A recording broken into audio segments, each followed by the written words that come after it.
Welcome to your custom-tailored deep dive.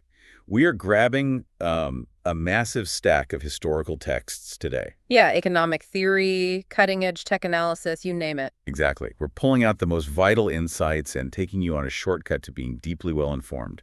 We have a really fascinating mission today. We're exploring a short but profoundly mind-bending essay. Right. It's titled The Keynesian Dilemma, Wealth, AI, and the Permanent Problem.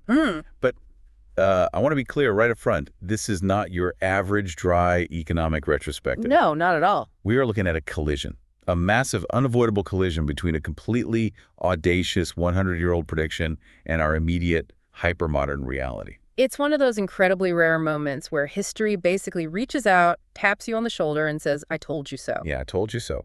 We're going to explore what it actually means when the utopian future someone imagined a century ago suddenly arrives right on our doorstep. But instead of feeling like a paradise, it feels like an impending identity crisis. Exactly.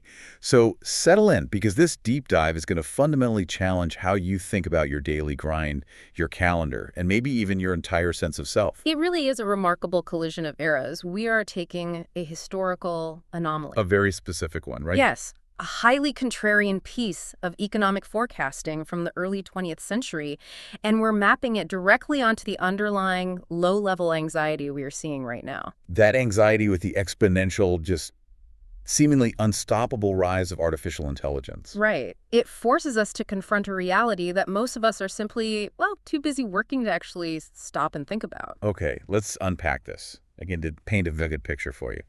I want you to mentally time travel with me for a moment. Let's do it. Picture the year 1930. The Great Depression isn't just, a headline in a history book. It is an absolute unfolding catastrophe. We aren't just talking about a temporary dip in the stock market here. No, we are talking about a systemic crisis of global capitalism. The economic engine of the modern world appears to be seizing up entirely. The overarching mood of the entire world is just sheer, unadulterated panic. People were terrified. The smartest people in the room are absolutely terrified that the modern economic system is fundamentally, irreparably broken. Broken beyond repair. And right in the middle of all of this chaos, this suffocating global despair, one incredibly bold economist sits down at his desk. John Maynard Keynes. Right. He looks around the burning economic landscape, the absolute dread of the 1930s, and he essentially says, you know what? In 100 years, the absolute biggest problem my grandchildren are going to face is that they're going to be way too bored. What's fascinating here is the sheer audacity, the almost offensive optimism of that perspective. Kind of wild to think about. It really is. While governments and citizens were focused on sheer day-to-day survival, Keynes wrote an essay titled Economic Possibilities for Our Grandchildren. He just completely ignored the panic of the present day. Exactly. He wasn't looking at the next quarter or the next election cycle. He zoomed out to look at the underlying invisible forces at play. He argued that humanity was on a trajectory to completely solve what he called the economic problem. Yes. He claimed we were going to solve the economic problem. But what did that actually mean to an economist in the context of 1930? Well, he was talking about scarcity. Right. The absolute fundamental struggle for survival that has defined our species since we first stood upright. Finding enough calories, building enough shelter, producing enough physical goods to keep the cold and the dark at bay. That basic survival mode. That is the economic problem. It has been the baseline condition of humanity forever. But Keynes didn't just guess that things would get better. He used highly specific mathematical reasoning, didn't he? He did. He looked at the compounding effects of the Industrial Revolution, and more importantly, he looked at the math of compound interest and capital accumulation. So he wasn't just being a utopian dreamer making wild guesses. No, he was projecting a mathematical trend line. Fascinating. Precisely.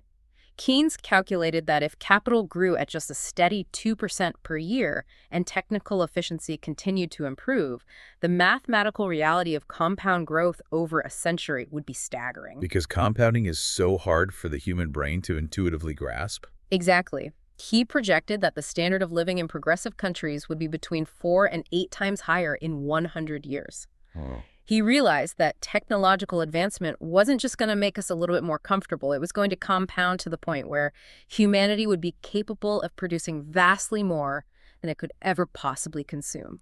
So he was predicting an era of structural, permanent abundance. Yes. It is honestly like he had a crystal ball sitting on his desk. When you read those words today, it is staggering. He is predicting that humanity would essentially beat the game of survival. Beat the game. Yeah, that we would cross a finish line that nobody else even realized we were running toward.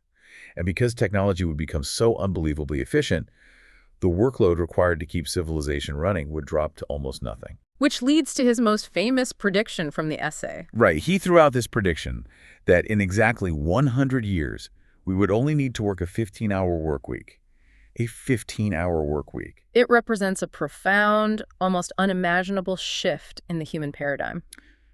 Just 15 hours. Keynes was predicting the end of labor as the central organizing principle of human existence. That's a huge statement. It is. He believed that the amount of work required to satisfy our basic needs would become so trivial that we would have to artificially spread out the remaining tasks just to give everyone a little bit of something to do. Here's where it gets really interesting.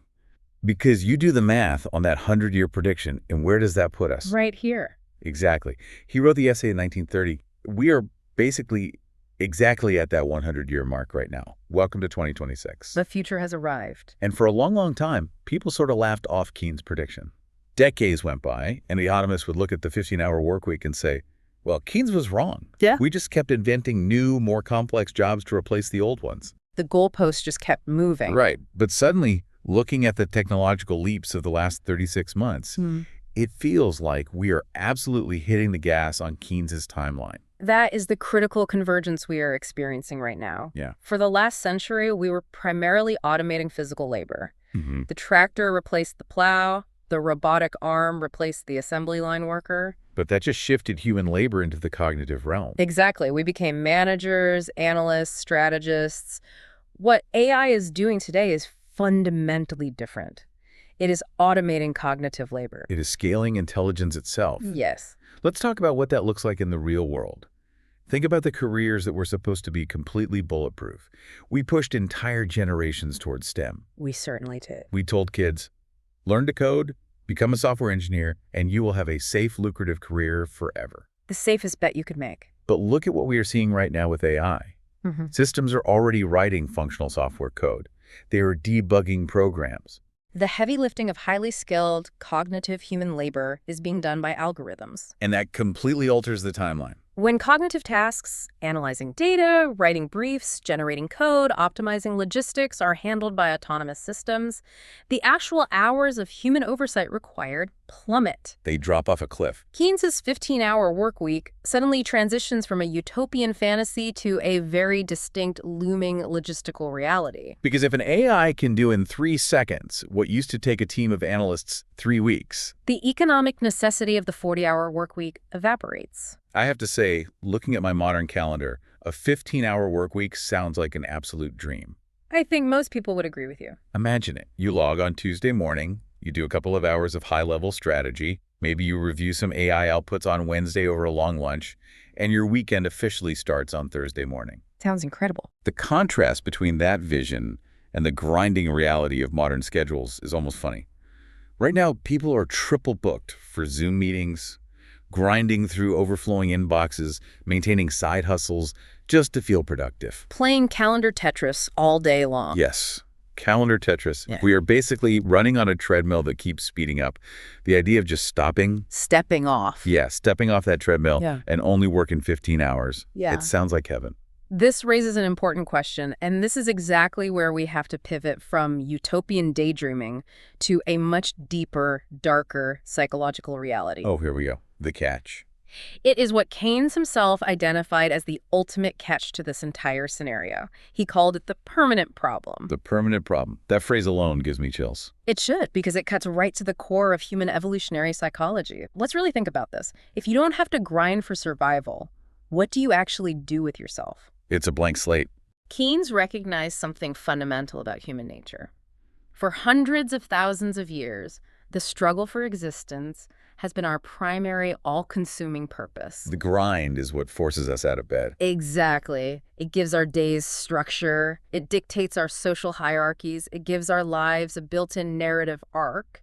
So we aren't just working to survive. No. Overcoming scarcity isn't just something we do. It is the challenge that has defined human evolution. So if technology and AI suddenly solve scarcity, if survival is guaranteed with practically zero effort on your part. The psychological scaffolding of your entire life simply collapses. Wow. Keynes worried that mankind was being deprived of its traditional purpose. That makes a lot of sense. He looked at the wealthy aristocratic classes of his own time, people who had no economic necessity to work, and he noted that most of them failed disastrously at finding any meaningful way to spend their life. They just fell apart. They succumbed to profound neuroses, boredom, and existential despair.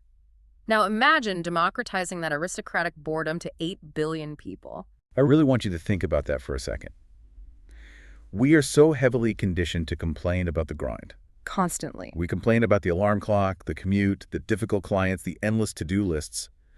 But what if all of those complaints are actually just a massive psychological defense mechanism? It's a fascinating way to look at it. What if the grind is secretly the only thing keeping us sane? I remember a few months ago, I tried to completely unplug for a 3-day weekend. How did that go? No chores, no checking emails, no side projects, just pure leisure. By Saturday afternoon, I was literally pacing the house. Pacing. I felt restless, anxious, almost guilty. I didn't know how to just exist without producing something. We complain about the heavy backpack we are carrying, but we don't realize the weight of it is the only thing keeping our feet on the ground. You've hit on the exact dilemma. We rely heavily on the friction of the economic problem to give us traction in our lives. Friction gives us traction. When that friction disappears, you are left sliding on ice. You are left with a terrifying abundance of time and a total vacuum of purpose. That is terrifying. The permanent problem is the realization that humanity has been fighting a brutal, all-consuming war against nature and scarcity for millennia, and we are finally winning. But we never actually planned for what we would do after the victory parade. Precisely. Which brings us to the identity crisis. Because this isn't just about what you do on a random Tuesday afternoon when you have no work. It is about who you fundamentally are. Identity is deeply tied to this. And to understand this, we need to look past just the superficial layer of modern work and look at the cultural framework we all operate in, specifically the Protestant work ethic. Yes, the cultural foundation. For centuries in Western culture, we have conflated economic utility with moral virtue. Hard work isn't just how you pay the bills, it makes you a good person. It's a moral imperative. Idleness isn't just boring, it is a moral failing. That is a crucial insight. The Protestant work ethic essentially spiritualized labor. It turned productivity into a measure of one's worthiness. So when you strip away the necessity of labor, you aren't just taking away a paycheck. You're stripping away the primary mechanism through which people validate their own existence. Think about how this plays out in everyday life. Think about how you introduce yourself to a total stranger. You're at a dinner party, someone hands you a drink, and what is the very first question they ask you? Always the same question. So what do you do? And the answer is always 100% of the time, economic.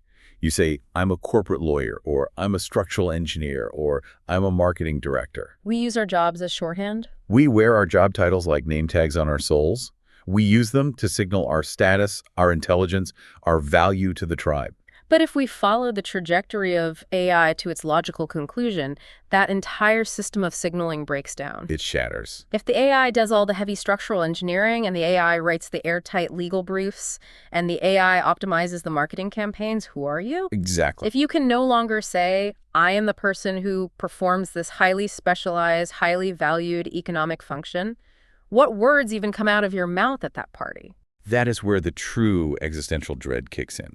It is a profound, almost paralyzing paradox. It really is. Through centuries of relentless innovation, culminating in modern artificial intelligence, we have brilliantly, methodically solved the how to make ends meet problem. But we have absolutely zero idea how to solve the how to live a good life problem. None. Zero. We have built an extraordinarily complex, interconnected global civilization that is entirely optimized for productivity. Everything is geared toward it. Every institution, from our schools to our financial systems, is designed to produce efficient workers.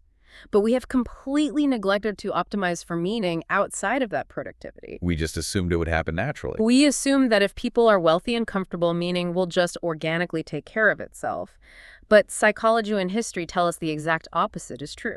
It's like we spent 100 years building the world's fastest, most technologically advanced spaceship. And right as we were breaking the atmosphere, floating into zero gravity, we turn to each other and realize nobody thought to pack a map of where we're actually going. That's a perfect analogy. We are successfully automating our jobs, but we accidentally automated our identities right along with them. And if robots take all the economic output, what is humanity actually left with? We're left with philosophy. We are left with philosophy. And I have to be honest, I really hope we're ready for that class. Because looking around at society today, most of us haven't done the reading. It is a brilliant, albeit daunting, summation of the predicament. Philosophy, which is essentially the rigorous, disciplined pursuit of meaning, purpose, and the nature of a good life, has been treated as a luxury. Or a purely academic pursuit for centuries. Exactly. It's something you study in college before you get a real job. But in Keynes' future, which is rapidly becoming our present, philosophy becomes a fundamental survival skill. It becomes the job. It becomes the primary occupation of humanity. If you are no longer required to produce economic value, you must learn how to produce spiritual, intellectual, or personal value. Otherwise, the sheer weight of the boredom and the lack of purpose will be completely devastating to the human psyche. You know, it is funny, but it's terrifyingly true. When your calendar is totally empty, you can't hide behind being busy anymore. You lose your ultimate excuse. You can't use your overflowing inbox as an excuse to avoid dealing with yourself. You have to actually sit quietly in a room and figure out why you are here. And for a society that has spent the last century absolutely glorifying the hustle, sitting quietly in a room might be the hardest job we have ever had to do. I couldn't agree more. If we connect this to the bigger picture, the arc we've traced today is truly remarkable. It really is an incredible journey. We started in the visceral, immediate panic of the 1930s Great Depression, where the global anxiety was rooted in a severe lack of resources, a very real fear of physical starvation, and the collapse of the economic engine. And then we fast forward. Now, we are looking at the existential AI anxiety of 2026, where the fear is deeply rooted in an impending overabundance of resources, a total lack of required labor, and the potential collapse of human purpose. It is the exact inverse of the problem, but it is no less daunting. Keynes saw this coming from a century away. He saw that solving scarcity wouldn't bring immediate, unadulterated bliss. It would bring an unprecedented crisis of adaptation. We are crossing the threshold into a world where the old rules simply do not apply. Not anymore. So what does this all mean? Why are we spending this deep dive dissecting a 1930s economic essay in the year 2026? It matters right now. It matters to you right now because this isn't just an abstract academic theory anymore. The AI is already here. The acceleration is happening right in front of us. It's unavoidable. This deep dive is essentially an invitation. It is an urgent invitation for you to start doing the incredibly difficult, quiet internal work of decoupling your self-worth from your economic output. Don't wait until it happens to you. Right. Don't wait until the 15-hour work week is mandated by a corporate algorithm to figure out who you are outside of your job title. Start cultivating that identity right now. Find that meaning. Start finding deep, intrinsic meaning in your hobbies, your community, your relationships, and your pure, unstructured curiosity. Build that psychological foundation before the treadmill completely stops and throws you off balance. It is entirely about reclaiming your fundamental human identity from your economic identity. Reclaiming yourself. Because the era of defining ourselves strictly by our utility to the market is coming to a close. And what comes next is entirely up to us. Exactly. And as we wrap up this deep dive, I want to leave you with one final lingering question to ponder on your own. It's a vital question. We've talked a lot today about the workplace, and we've talked about adult identity and the Protestant work ethic, but think about the next generation. The kids growing up right now. If AI eventually forces us into a 15-hour work week where basic survival is guaranteed, how will we have to completely rewire our entire education system? We can't keep teaching the same way. Will schools have to entirely stop training future generations to be workers and instead be forced to teach them how to be philosophers just so they can psychologically cope with a lifetime of leisure? It's a paradigm shift. Something to think about as you look at your calendar this week. Until next time, stay curious.